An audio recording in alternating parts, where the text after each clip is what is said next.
당시에 이제 민중문학의 계급성이 부족했다는 비판의 사례로 역시 또한 박현채 선생님 말씀인데요. 기본적인 계급이나 계층이 아니고 심전계층 또는 탈락계층인 천민들의 생활이나 그리면서 민중문학 연했고 그것이 민중문학으로 통했던 데 대한 반성이 필요하다. 이런 비판을 거론할 수 있습니다. 그 대목은 내가 동의를 해요. 네. 민중성과 예술성에 대한 원론적인 문제가 아니고 70년대에 소위 민중적인 민족문학을 하는 작가들 중에 상당수가 일종의 뭐라 그럴까 주변 계급, 막스주의에 쓰는 용어로 하면 룸펜 프롤레타리아트 비슷한 사람들 그런 사람들 그려놓고 제가 뭐 굉장한 민족문학을 한 것처럼 얘기하는 경향이 있었고 또 뭐 그렇게 뭐 그걸 그렇게 과시하지 않더라도 그 수준을 못 넘어간 작가들이 많이 있었어요. 이문구 작가 같은 분도 이문구 선생도 장한몽이라는 소설 있죠. 읽어보셨어요? 요즘 젊은이들 잘 안 읽는데 굉장히 재밌는 작품이고 이문구 문학에서 중요한 일부죠. 그 상작가 비평에 연재를 해드렸어요. 그게 무슨 얘기냐면은 공동묘지에서 주인 없는 무덤을 정리하면서 시체에서 나오는 머리카락을 잘라서 가발업체에 하는 건데 거기에 나오는 뜨내기 노동자들이 대부분이죠. 근데 이문구 선생이 그 얘기를 써놓고 나서 나중에 내가 뭐 그런 사람들 얘기 잔뜩 해놓고 대단한 민중문학을 한 것처럼 자만했었다. 이렇게 자기 반성을 한 일도 있습니다. 그래서 이 사실 자체가 뭐 문제가 되는 건 아니고요. 다시 말해서 민중문학의 계급성이 그러면 정확히 뭐냐. 꼭 그런 사람들을 안 그리고 공장 노동자 얘기를 하고 파업하는 얘기를 해야지 그게 계급적인 거냐 하는 문제는 그건 좀 다른 문제라고 봅니다. 계급성도 담아내고 그러면서 이제 어떤 지나친 어떤 계급적대에 대한 메시지를 강조하는 데 그치지 않고 또 어떤 예술성까지 성취하는 그런 작품을 만나는 게 정말 뭐 예나 지금이나 참 쉽지 않고 귀한 일이라고 생각이 들고요. 그런 점에서 저는 최근에 어떤 좋은 사례로서의 작품으로 정지하 작가의 아버지의 해방일지라는 장편을 생각을 하게 됐습니다. 이 작품은 이제 과거에 빨치산 활동을 했던 부모 아래서 자란 화자가 지금 이제 지식인으로 살고 있고요. 빨치산 아버지가 돌아가신 뒤에 이제 3일간 장례를 치르면서 여러 사람들을 또 이제 목격하면서 아버지의 진면목을 이제 알게 되는 그런 얘기인데요. 문학적으로도 굉장히 인정을 많이 받았습니다. 만해문학상, 요산 김정한 문학상도 받고 또 대중적으로도 굉장한 베스트셀러가 될 정도로 주목을 받아서 여러 가지로 이제 근래 우리 문학의 훌륭한 성취로 좀 반드시 거론할 만한 작품이다 그런 생각 들었습니다. 그 작품은 아주 훌륭한 작품이라고 생각해요. 그리고 말하자면 21세기 한국 문학의 큰 성취 가운데 하나라고 생각하는데 박현찬 선생이나 80년대 우리 민족문학의 소시민성을 비판하는 사람들 입장에서 볼 때 어땠을까요? 어떨까요? 제가 이제 실제로 몇 번 이제 의견을 접한 바가 있기도 한데요. 네. 과거에 이제 좀 치열하게 사셨고 지금은 조금 연배가 있으신 분들의 의견인데 말하자면 이제 80년대, 90년대 어떤 소장 평론가들과 비슷한 입장에 서셨을 것 같은 그런 분들이 말씀하시기를 조금 불편하게 느끼신 부분이 있대요. 예를 정지하 작가도 그런 얘기 했죠. 자기 아버지의 친구들은 이 작품 별로 안 좋아한다고. 왜냐면 옛날에 그 사회주의자를 말씀한다고 하고 그분들 약간 희화했다.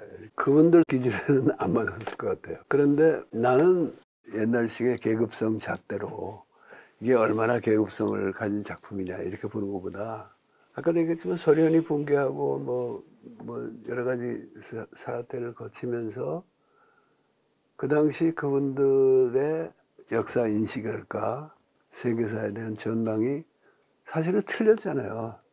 또 그 충격을 많이 받았고 뭐 내가 아는 가운데 중에서도 박신선 선생 자신도 그렇고 김남주 시인도 그렇고 그 소련 동구권의 붕괴가 엄청난 정신적 충격이었거든요. 그러니까 그걸 가지고 그분들이 옳았냐 그러냐 따지는 거는 의미가 없고, 그렇다고 해서 이분들은 틀렸다, 인생을 잘못 살았다, 그렇게 보지를 않고, 그 아버지의 그 사회주의 이념이 어떻게 보면 우리 민족의 전례, 옛날 우리나라 민족이 대다수 구성원들이 간직해온 그 귀한 심성, 그 심성의 하나의 발로였고, 그거를 끝까지 꿋꿋하게 지키면서 때로는 우스꽝스러운 면모도, 특히 딸에게는 우스꽝스러운 면모를 보였지만은 딸도 결국 기본적인 존경하는 마음으로 돌아가잖아요. 그거를, 나는 그 지점을 우리가 읽어내는 게 중요하지, 이게 얼마나 노동계급의 뭐 계급성에 충실하냐, 이건 그야말로 낡은 질문이죠. 아버지가 이제 동네에서 군인 출신의 굉장히 보수적인 사람과 이제 평생 우정을 이제 유지해 오면서 딸한테 얘기하기를 그래도 걔가 사람은 제일 나서야 그런 얘기도 제일 하고 나서. 그러는데, 네.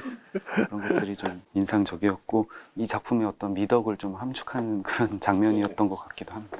그리고 뭐 그 옛날 그런 인연을 팔아서 찾아가가지고 물건 가져가고 그런 사람이 있어도, 야, 오죽하면 그랬겠냐.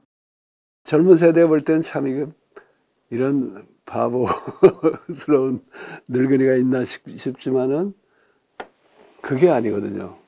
나는 아버지의 해방일지하고 신경숙의 아버지에게 갔었어에 나오는 아버지가 전혀 다른 타입의 인물들이네요. 사상도 다르고. 그런데도 그 공통점이 있는 게 그야말로 옛날 조선 사람들.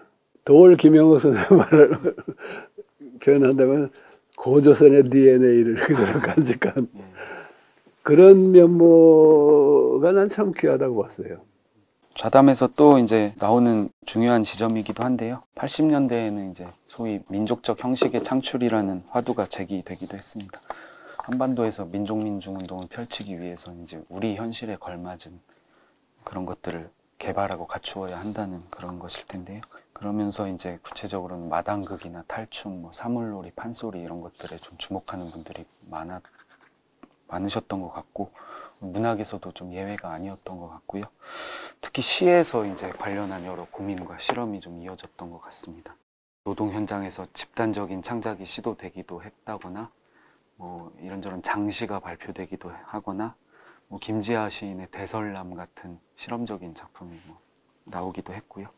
꼭 그런 실험적인 작품뿐 아니라 이제 70년대 이래로 뭐 고은, 신경님, 조태일 등등 이제 훌륭한 시인분들이 많이 배출이 되기도 했고요.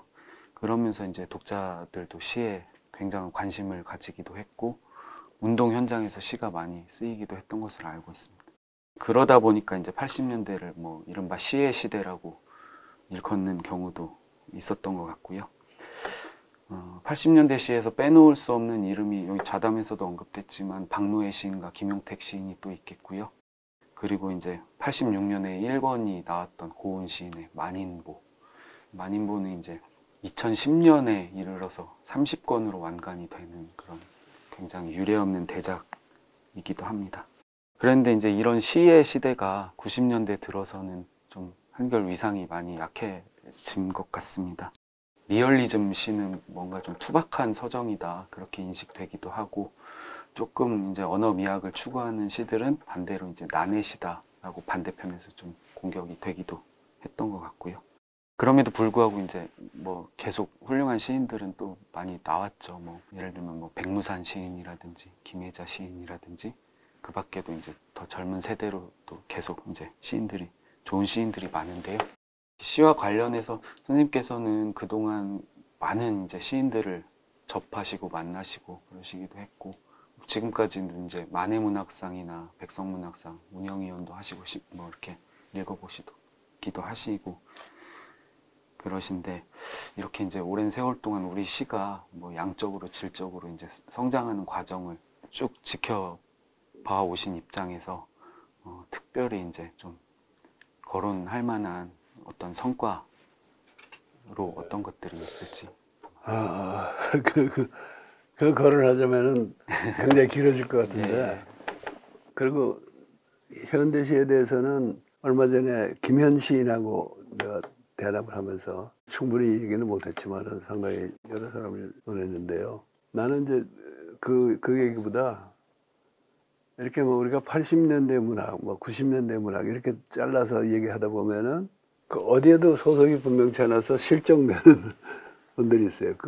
특히 이제 옛날부터 70년대 또는 60년대, 심지어는 50년대, 신경림이나 고은 선생 50년대 등단인데, 그래서 그때부터 꾸준히 활동해 본 분들이 80년대에 와서 집중적으로 그 젊은 평론가들의 규탄의 대상이 된 나 같은 평론가 말고는 별로 주목할 기회가 없어져요. 고은 선생 같으면은 80년대 초에 그분이 이제 감옥에서 나와가지고 정말 그때부터 굉장히 왕성한 활동을 하시고 훌륭한 작품을 계속 쏟아내고, 이 만인보라는 대작은 지금 지적했듯이 86년에 시작해가지고 이게 2010년에 이르러서 30권으로 완간이 됩니다. 그렇게 되면 이게 어느 연대 문학에 이걸 집어넣을까 하는 게 그 참 간단히 해결이 안 되는데, 평론가나 문학사가들이, 문학연구자들이 간단히 해결 안 되면 그냥 안 다루는 경향이 있어요. 근데 이제 고은 선생의 만인보가 특히 80년대부터 나는 중요하다고 본 것이 80년대만 해도 우리 장편 소설이 제대로 꼽히기 전입니다. 장편 소설이라는 게 아무래도 그 인프라니 뭐 여러 가지 그런 게 많이 필요하기 때문에 이게 제대로 발달되려면 시간이 걸려요. 신문학이 출범하고 주로 단편 위주의 한국문학이었잖아요. 소설문학. 그래서 80년대 중반만 해도 물론 장계산 연재도 있고 뭐 했지만은 장편 소설이 미약한 가운데, 상대적으로 아직 덜 발달된 가운데 시에서 이런 장편 문학이 나왔다는 것, 또 그 작품의 수준이 굉장히 높았다는 것하고, 또 하나는 우리나라 시에서 굉장히 숙제로 남은 게 서사시입니다. 장편 서사시. 이런저런 시도가 있고 뭐 읽을만한 작품들이 많이 나왔지만은 서사시에서 딱히 성공한 경우는, 완전 성공했다고 볼 수 있는 경우는 나는 드물다고 봐요. 고은 선생의 백두산 포함해서. 그런데 이 만인보는 짤막짤막한 단시인데 대개 한 권 또는 한 두세 권이 거의 단일한 주제랄까? 특정한 시기와 지역을 중심으로 그때 인물들을 그리잖아요. 한 편 한 편은 짧은 시예요. 그래서 장편 소설일 수는 부담은 없는데, 이런 것이 모여가지고 거대한 장편 문학과 같은 인상을 주는, 그런 면에서는 우리 서사시의 문제, 또 우리가 장편 문학이 너무나 부족하던 시대의 문제를 해결하는 그런 성과이기도 했다고 봅니다. 너무 많으니까 사람들이 너무 만인보가 너무 많이 여러 권이 나오니까 30권씩 되니까 다 읽는 사람이 드물어지는 것도 있고, 또 30권이 다 같은 수준을 유지할 수가 없잖아요. 그런 문제가 있어가지고 아마 지금은 좀 다른 요인도 있습니다만은 지금은 별로 안 읽히려고 좀 잊혀진 면이 있긴 있는데, 고은 선생의 경우는 우리가 80년대 문학을 얘기하든 90년대 문학을 얘기하든 만인보를 빼고 얘기할 수가 없고, 또 고은을 빼고 얘기할 수가 없고, 신경림 선생 같은 분도 그분이 등단이 고은 선생보다 먼저예요. 나이는 아래지만. 이분은 등단하자마자 잠시 몇 년간 펜을 꺾었더랬잖아요. 그 후에 창작과 병통해서 복귀하신 다음에 정말 몇십 년을 꾸준히 해오셨단 말이에요. 그러니까 이걸 면전대 문학으로 집어넣기가 힘든데, 이제 돌아가시고 나니까 총체적인 비평을 하려는 시도가 더 나오고 앞으로 더 연구가 많이 나오리라고 믿습니다.